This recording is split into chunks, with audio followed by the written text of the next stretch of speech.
Hey guys, good morning. I hope आप सभी स्वस्थ होंगे, मस्त होंगे और अपनी तैयारी भी बहुत अच्छे से कर रहे होंगे। तो चलिए देर न करते हुए हम लोग अपनी सीरीज आगे बढ़ाते हैं। आज का हमारा टॉपिक है संघ, एस्केसे हेलमिंथेस एवं निमेटोडा। पहला क्वेश्चन देखते हैं कि संघ में वास्तविक देहगुआ अनुपस्थित होती है। निमेटोडा में आभासी देहगुआ का निर्माण किससे होता है? स्टोसील से। वह कौन सी देहगुआ है जिसमें वह कौन सी देहगुआ है जो केवल अकशेरुकी प्राणियों में उपस्थित होती है? मिथ्या देहगुआ, स्यूडोसीलोम।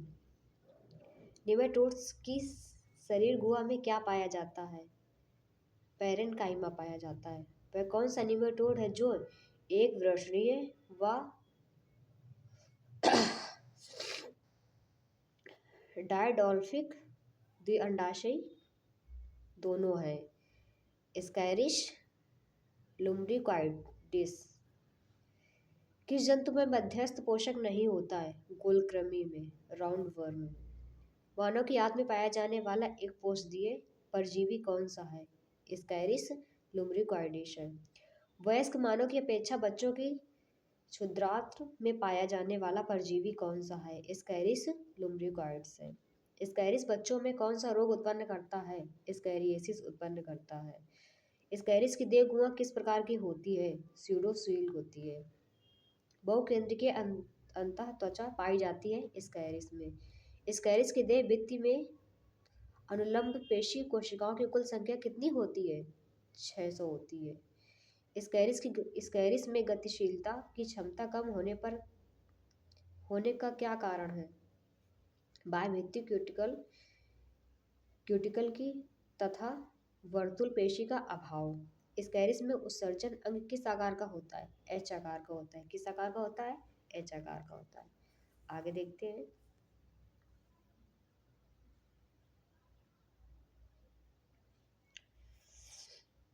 आगे कौन सा क्वेश्चन है?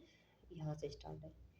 स्कैरिस में पाया जाने वाला अंग एम्फिड का काम होता है स्वादग्राही व रसायनग्राही का। एक सेकेंड। स्कैरिस में उपस्थित फॉस्फेट है ज्ञानेंद्रिय संरचना।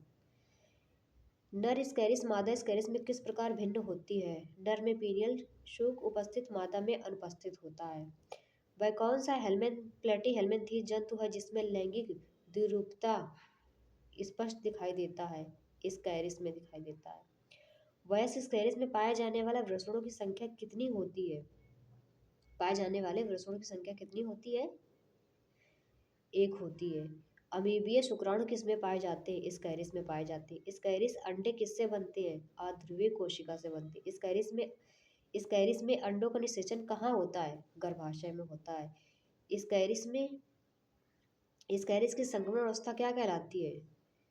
द्वितीयक जुवेनाइल अवस्था कहलाती है। स्कैरिस में संक्रमण की अवस्था कौन सी होती है? स्कैरिस के निषेचित अंड होती है। स्कैरिस के निषेचित अंडों में किस प्रकार का विदलन देखा जाता है? सर्पिल व निर्धारी प्रकार का।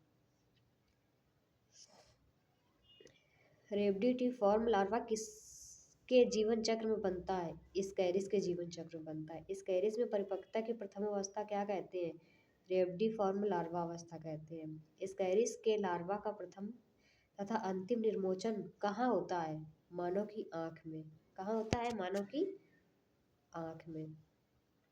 मनुष्य के अंदर रहने वाले अंतः परजीवियों में से कौन सा परजीवी अंडज है? वूचेरेरिया है। कौन सा है? वूचेरेरिया है। आगे देखते हैं। कुछ ही पॉइंट्स बचे हुए हैं। वूचेरेरिया बैंक्रॉफ्टी का लार्वा क्या कहलाता है? माइक्रोफाइलेरिया लार्वा कहलाता है। क्या कहलाता है? माइक्रोफाइलेरिया लार्वा कहलाता है। माइक्रोफाइलेरिया लार्वा रात में मानव शरीर में कहाँ निवास करता है? परिधीय वाहिकाओं में। कहाँ करता है? परिधीय वाहिकाओं में।